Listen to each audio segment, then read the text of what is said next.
But let's just say that the book irritated me a little.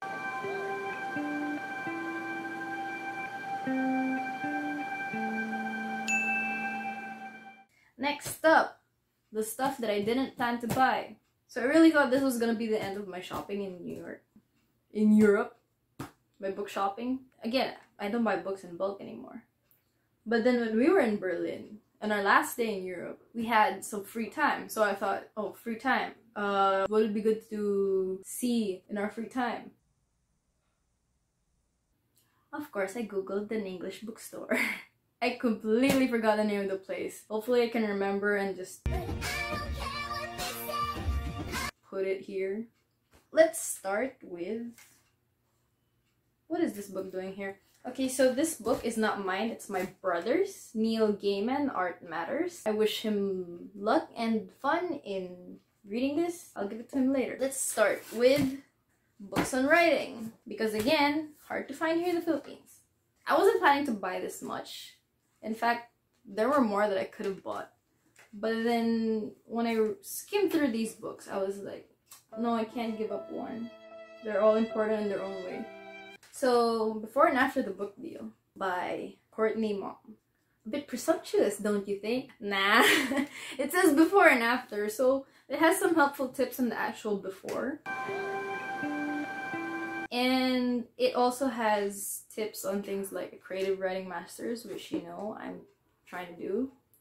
And more things on like when I finish my drafts, my manuscript, and start looking for agents. They have tips on legalities and press releases, which it'll be a while before I need to read that section, but at the very least I have this now. The before and during parts will be really helpful while I write, I'm sure.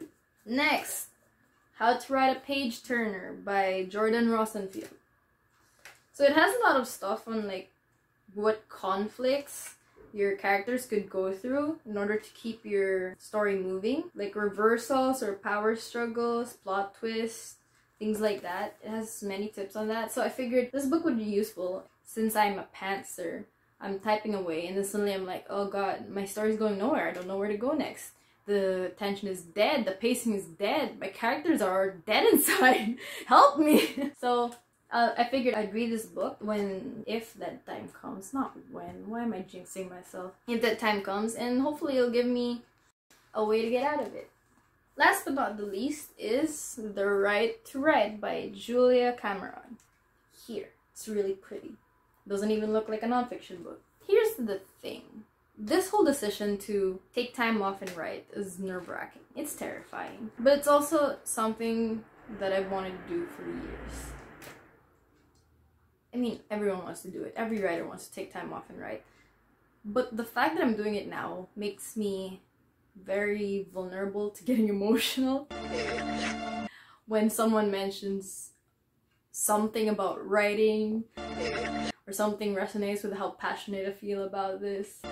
Basically, when I skimmed this book, I was like, oh god, I want to cry. It pretty much just has like a meditation for the steps of writing, and then a writing exercise afterwards. So I figured this could be like a prompt for my morning journaling, or something to read right before my holy hour, which wasn't called my holy hour when I was in Berlin. I don't know what to call it yet, and it would help motivate me to keep writing. It would help like inspire me for my day. I haven't actually started on it, and I haven't journaled since 2019, but we'll see. It'll be really helpful. It's got a lot of material for you to think about.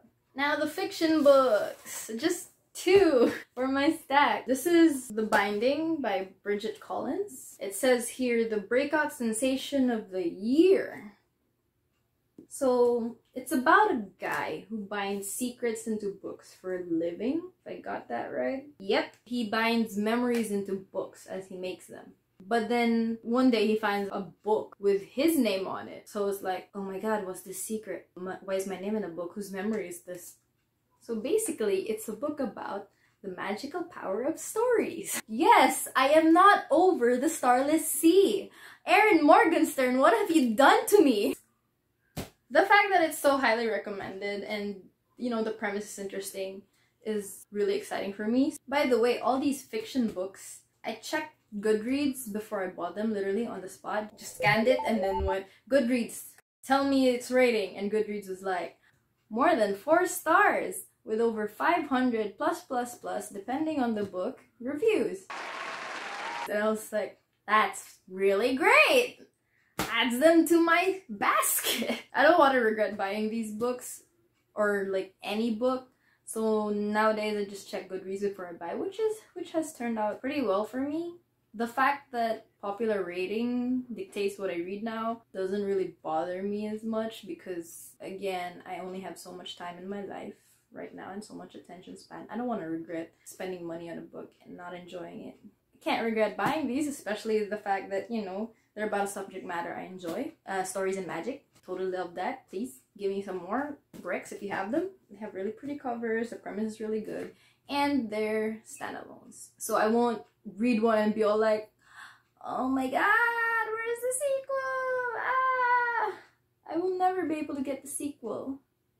That happened the first time I bought Mistborn. Like, I bought Mistborn and I thought it was a standalone. And then when I finished it, I was like, oh god, I'm never gonna see the sequel again. And like maybe a year later, I saw the next 2 books, the same edition as the one I had, and I was like, I need it.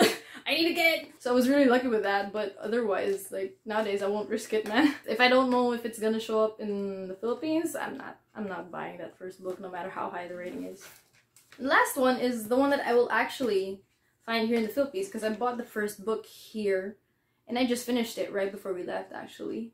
Name of All Things by Jenn Lyons. Second book in A Chorus of Dragons. The first book, The Ruin of Kings, I was interested in it because Brandon Sanderson and Patrick Rothfuss reviewed it. So of course it's like, fantasy big names, they loved it, and it has dragons, let's go! But let's just say that the book irritated me a little. It was good. I just think the fact that the story is split into 2 different timelines and that they take turns being told, I feel like it took away from the tension of the present timeline storyline. I didn't feel it was necessary, personally. It would have been fine if everything was in chronological order. Could have done a part 1 and part 2. But otherwise, it was great. I enjoyed it, especially the whole annotation thing and the plot twist at the end. Oh man, I love that one. Let's go!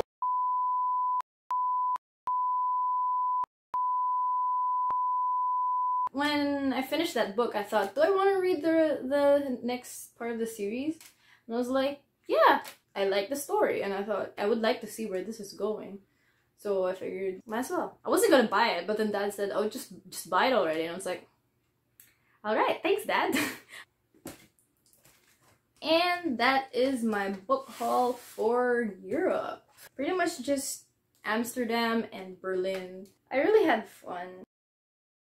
Right now I'm focused on reporting on my word count and getting draft 1 done.